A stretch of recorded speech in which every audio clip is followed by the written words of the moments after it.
सच्चाई की ताकत। गांव के एक छोटे से किनारे पर एक सुंदर सा घर था, जहां रामू अपने माता पिता के साथ रहता था। रामू के पिता एक साधारण किसान थे और माँ घर की देखभाल करती थी। रामू अपने माता पिता की इकलौती संतान था और सच्चाई और ईमानदारी से भरा हुआ था। वहीं सुमन गांव की सबसे प्यारी और मेहनती लड़की थी। रामू और सुमन बचपन के दोस्त थे और धीरे धीरे उनका प्यार भी गहराता गया था। एक दिन रामू अपने दोस्तों के साथ मैदान में खेल रहा था।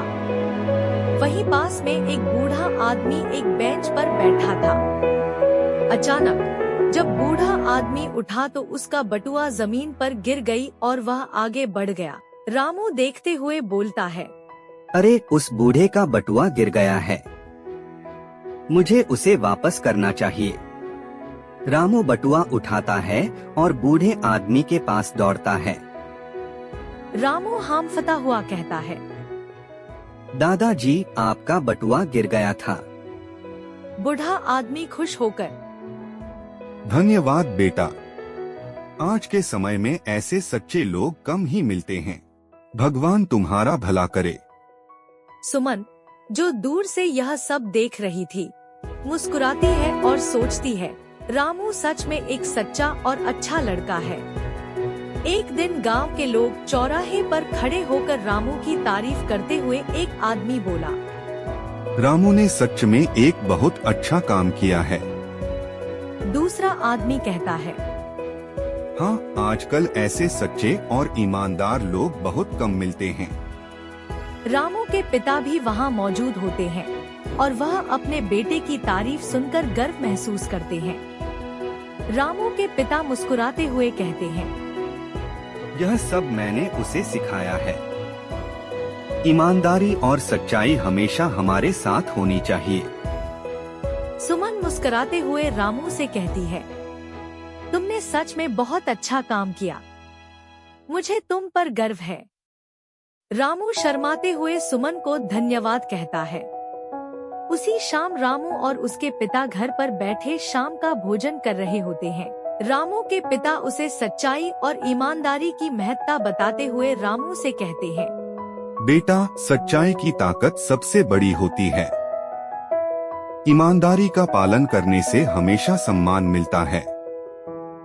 रामू जवाब में कहता है, मुझे अब समझ में आ गया कि सच्चाई की क्या महत्ता है।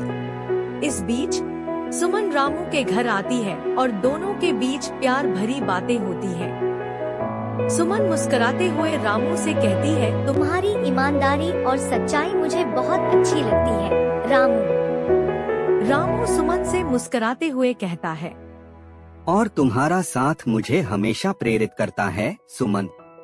रात का समय था और गांव के बाहर मेला लगा हुआ था। रामू अपने दोस्तों और सुमन के साथ वहां गया है। मेले में बहुत भीड़ थी और जगह जगह तरह तरह के खेल और दुकानें लगी हुई थी।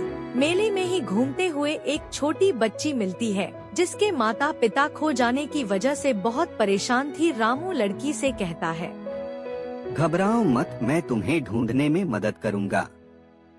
रामू और सुमन मिलकर मेले में लड़की के माता पिता को ढूंढने में जुट जाते हैं।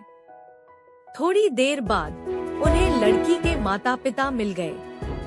लड़की के माता पिता ने दोनों को धन्यवाद कहा और चले गए। सुमन रामू से गर्व से कहती है, यही वजह है कि मैं तुमसे प्यार करती हूँ। रामू, तुम हमेशा दूसरों की मदद के लिए तैयार रहते हो। अगली सुबह गांव वाले रामू की ईमानदारी की तारीफ करते हुए कहते हैं, रामू वाकई एक सच्चे और ईमानदार लड़के की मिसाल है। हाँ, हमें भी उसकी तरह सच्चाई और ईमानदारी का पालन करना चाहिए। रामू के पिता उसे गर्व से देख रहे थे और उसकी माँ की आंखों में खुशी के आंसू थे। रामू के पिता रामू से कहते हैं, बेटा, तुमने हमारी इज्जत बढ़ाई है। सच्चाई और ईमानदारी का मार्ग कभी मत छोड़ना। रामू ने जवाब दिया, हाँ पिताजी, मैं हमेशा आपकी सीख का पालन करूँगा। सुमन कहती है, मैं हमेशा तुम्हारे साथ रहूंगी। रामू, चाहे जो भी हो, हम सच्चाई और ईमानदारी का मार्ग अपनाएंगे। कुछ दिन बाद विद्यालय में वार्षिक पुरस्कार वितरण समारोह हो रहा था और रामू को सबसे सच्चे और ईमानदार छात्र का पुरस्कार मिल रहा था। प्रधानाचार्य जी मंच पर से कहते हैं, हमें गर्व है कि हमारे विद्यालय में रामू जैसा सच्चा और ईमानदार छात्र है। हम सबको उससे प्रेरणा लेनी चाहिए। रामू पुरस्कार लेते हुए कहता है, धन्यवाद सर, यह सब मेरे माता पिता की सीख और मेरी मेहनत का परिणाम है।